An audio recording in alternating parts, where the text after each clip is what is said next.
আসসালামু আলাইকুম সবাইকে। আশা করি আপনারা সবাই ভালো আছেন। আমি নুসরাত জাহান হুমা, ঢাকা মেডিকেল কলেজে 5th ইয়ারের একজন স্টুডেন্ট। আগের ভিডিওগুলোতে আমি অর্থোপেডিক্সের বিভিন্ন ইনস্ট্রুমেন্টস নিয়ে আলোচনা করেছি। আজকের ভিডিওতে যেসব অর্থোপেডিক্স ইনস্ট্রুমেন্টসের কথা আমি বলবো সেগুলো হচ্ছে স্ক্রিউ এবং ইন্ট্রামেডুলারি ইন্টারলকিং নেল এবং প্রক্সিমাল ফেমোরাল নেল। ফার্স্টলি আজকে আমি যে ইনস্ট্রুমেন্ট নিয়ে আলোচনা করবো সেটা হচ্ছে স্ক্রিউ। স্ক্রিউকে আমরা কয়েক ভাগে ভাগ করতে পারি। প্রথমে আমাদেরকে ডিটারমাইন করতে হবে যে স্ক্রিউটা ক্যান্সেলাস টাইপ অথবা কর্টিক্যাল টাইপ। এই দুইটাকে আমরা বিভিন্নভাবে আলাদা করতে পারবো, বাট পিচের মাধ্যমে আমরা খুব সহজে ডিফারেন্সিয়েট করতে পারি যে স্ক্রিউটা ক্যান্সেলাস অথবা কর্টিক্যাল টাইপ।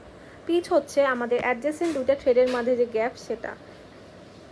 ক্যান্সেলাস স্ক্রিউয়ের ক্ষেত্রে পিচের ভ্যালু কর্টিক্যাল টাইপ স্ক্রিউয়ের তুলনায় বেশি হবে। এর মাধ্যমে আমরা ডিফারেন্সিয়েট করতে পারবো স্ক্রিউটা ক্যান্সেলাস অথবা কর্টিক্যাল টাইপ।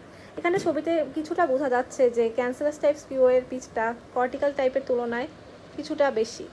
আসলে সামনাসামনি এগুলো দেখলে আমরা খুব সহজে আইডেন্টিফিকেশন করতে পারবো, ছবিতে এটা এত বেশি ক্লিয়ারলি বোঝা যায় না। আমরা যদি দুইটা স্ক্রিউ নিয়ে সামনাসামনি বেশ কয়েকবার প্র্যাকটিস করি তাহলে আমরা ইজিলি আইডেন্টিফাই করতে পারবো যে ক্যান্সেলাস টাইপ স্ক্রিউ কোনটা এবং কর্টিক্যাল টাইপ স্ক্রিউ কোনটা। ডিটারমাইন করতে হবে যে স্ক্রিউটা লকিং নাকি নন লকিং কোন ভ্যারাইটি। এখানে যদি হেডে থ্রেড থাকে সেটা হচ্ছে লকিং ভ্যারাইটির স্ক্রু, এবং হেডে যদি থ্রেড না থাকে সেটা হচ্ছে নন লকিং ভ্যারাইটি অফ স্ক্রু। এখানে ছবিতে আসলে অত বেশি ক্লিয়ারলি বোঝা যাচ্ছে না।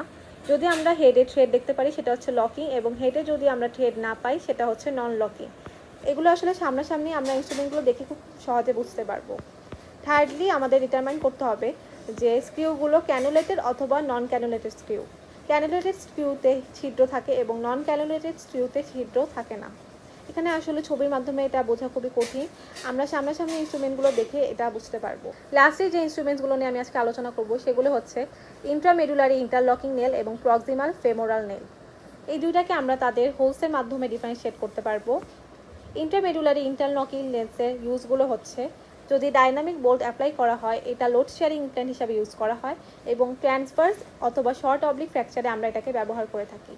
অন্যদিকে যদি আমরা স্ট্যাটিক বোল্ট অ্যাপ্লাই করি এটা লোড বিয়ারিং ইমপ্ল্যান্ট হিসাবে কাজ করে, এবং এটা কমিউনিটেড ফ্র্যাকচারসে ইউজ করা হয়। প্রক্সিমাল ফেমোরাল নেলের ইউজে আমরা বলতে পারি এটা subtrochanteric fracture of femur, trochanteric fracture of femur এবং লোড শেয়ারিং ইমপ্ল্যান্ট হিসাবে ব্যবহৃত হয়। আমাদের আজকের আলোচনা এই পর্যন্তই। আসসালামু আলাইকুম।